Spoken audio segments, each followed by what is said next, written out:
Hi Wildcats. This is an introduction to using Pivot. So hopefully at this point you have followed the online instructions from the start of the semester and have access to Pivot. So when you log in, you should be greeted with a screen that looks something like this, where you have various activities that you can do and due dates and all those sorts of things. So for any given activity, you'll just click on the one that is named the activity that you're looking for, and then it'll take you into the activity. I thought since you're going to be doing the pendulum one for the first time, we could use this as an example. So you'll come in here, you can see how many points it's worth, although sometimes those points it's not graded. And so please, please, please, I cannot stress this enough, read the instructions. This is there to not only tell you the purpose of what you're doing, but also some things to consider and be aware of as you go through this. So this tells you where to do or what to do during this activity, as well as like on your lab handout, but also some specific things like this one in particular. Not every combination of variables is available. So we need to make sure that we're clicking the right buttons to make sure we can set this up. But it's very annoying when you're halfway through an experiment and realize, oh, I can't collect any more data because I didn't set this up right. And then you have to start all over. So sometimes taking a few minutes to read these instructions and look for any specific notes will be very helpful long term. So Pivot is based around some online videos, but there's a number of tools associated with them that make data collection really, really easy, but also has the advantage of we can run this in slow-mo, which is something that is not always possible or easily done in our classroom. So first thing you kind of want to look at here is the information that's presented on the screen. So this is about pendulums. They tell us some specific numbers about this. And then you can see down here, it's telling us what these variables are. And the first thing that I notice is this change button. And so changing them, so now you can see there's a bunch of different options. I can change the length, I can change the release angle, I can change the mass. And then when I do that, so for example, let's say I wanted to do D, and I'll keep everything else the same. So I'm changing the release angle. When I press load, you'll notice it loads a different video, so now the angle is different. How the heck am I supposed to know what angle that is? Well, Pivot has really nice tools up here. So in the upper right hand corner in this tools button, it gives us a number of different options. So if I click here, it gives me a timer. In this case, it gives me a protractor, and it also gives me a ruler. And so I can move these around and set them at different positions. You can do different things depending on what it is that you are trying to accomplish for a given lab, and just clicking them makes them all go away. Okay, and those tools will vary depending on the lab that you're doing and what tools you'll need. So, uh, okay, if I just play this video, you can see that it'll just run through it. He releases the button, which causes this magnet to turn off, and now the pendulum's moving, and you'll notice it is very, very slow. So this is filmed in slow-mo to begin with, and so it moves back and forth, back and forth. But if I want to, at any given point, I can pause it, and I can advance it one frame at a time. Now, since this is already in slow-mo, one frame at a time is very slow, but that allows me to make some very specific measurements. So if I start this all over, I could, so let's say I'm going to do an experiment where I see, does changing mass affect this? So that would mean I would want everything else to be the same. When I click change, so now mass is my independent variable. Okay, so now I can pick all of the masses, but you'll notice I only have, some of these options are now grayed out, right? Because they have to film each one of these individually.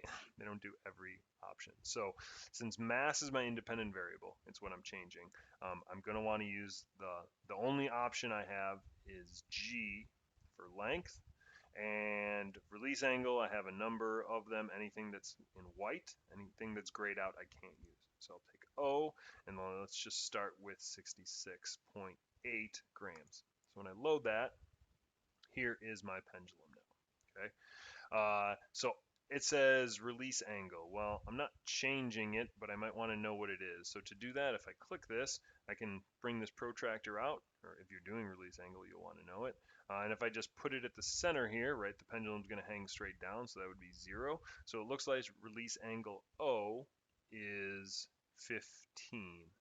Okay, so it's 15 degrees. If I wanted to measure the length of the string, I could put this out here. This can be moved, although I don't remember how off the top of my head.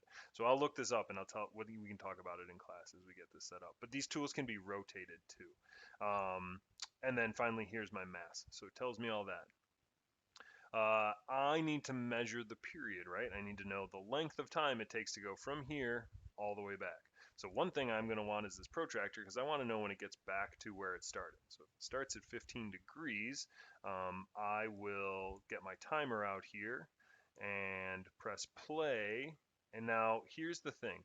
You'll notice it takes him some amount of time. So he just released the button. The pendulum is just starting to swing and I'm already at 0.3833 seconds. I don't want any of that.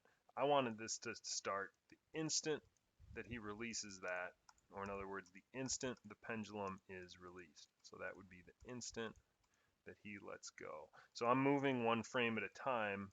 Okay, so now, not yet, not yet, not yet. There, okay, one. So right here, it looks like the pendulum is, this is just before the pendulum starts to move. So that's 0.33 seconds. Well, this is annoying because now I have to subtract 0.33 from all my data points. Or I could just reset the clock and now it starts this at 0. So now this is the start of my motion. So I can press play here, going pretty slow. We can see it rotates all the way back. Oh, look at that, 15. How about that? And then it's going to come all the way back, and I want to stop it when it gets to 15. All right, right there. Now I'm close, so I want to go frame by frame until I see it start to change direction. So now it looks like it's back to, okay, now it was going back down when I click there. So I want a few frames too many. I go back, I go back, go back, looks about there.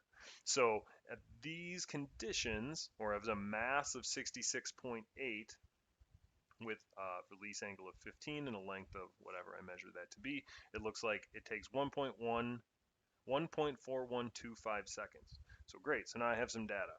Okay, here's the other really nice part of Pivot. That has a built-in graph. And make my life really simple. So in this column, I'm going to put my variable. So it's mass. What is the unit? It is in grams.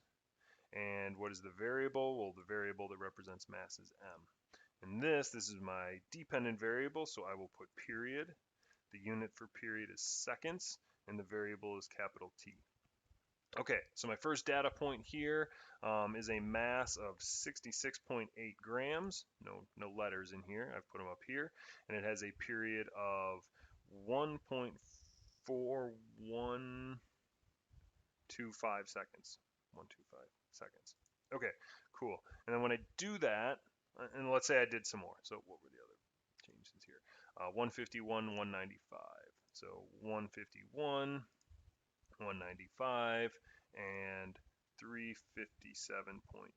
Okay, now I'm just going to make up some numbers. So let's say this is 2.6, 3.7, and I don't know, 5.1. All right, so there. I've collected that data. Now I want to make my graph. So to have it graph this data, super easy. I just need to tell it what I want on my horizontal axis. So in this case, my horizontal axis is what? I guess it'll depend on you. I'll just pick mass because it shows up first. So I pick mass, it fills it in, it even puts the unit. Over here, I can put period. Okay, don't worry about uncertainty. We'll never use it in here. And then look at that. It gives me it graphs all my data points for me. Super easy. Now, what I don't like is it doesn't have 0, 0 as my axis or as my origin. So I want to change that. To do that, I put include origin. All right, there, good. Now look, now I have much more scale to my graph. I can see where my first data point is instead of just being somewhere.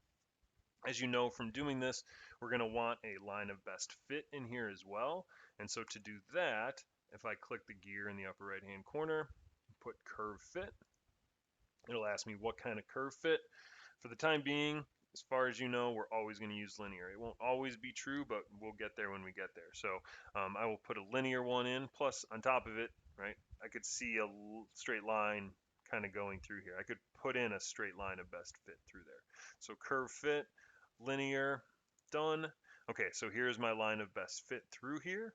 And now this tells me I can develop a mathematical relationship from here. So if I scroll down, I can see, so this is y equals mx plus b. It's already started to fill things in. So y is period. A is slope, m is the mass, plus b, which is my y-intercept. So right now it's telling me what is my slope. My slope is 0.0126 seconds per gram. My y-intercept is 0.77 seconds. So when there is zero mass, it would have a period of 0.77 seconds. It looks like for every second, or for every 0.126 seconds, it changes by 1 gram. Yeah, that slope doesn't seem to make any sense. If you're watching this for this lab, that might be a clue to how you want to set your variables on your axis. Okay, and if you can continue to add more numbers, you can, like if I just am here, if I want another row, I just hit enter, or you could click on these dots and insert row above, below, remove them, whatever. So you can just keep adding data points, it'll add them to here, and that allows you to get a really nice line of best fit with the values really right here. You can use this to whiteboard. You can also use it to answer the questions if there are some associated with this lab. So hopefully that helps.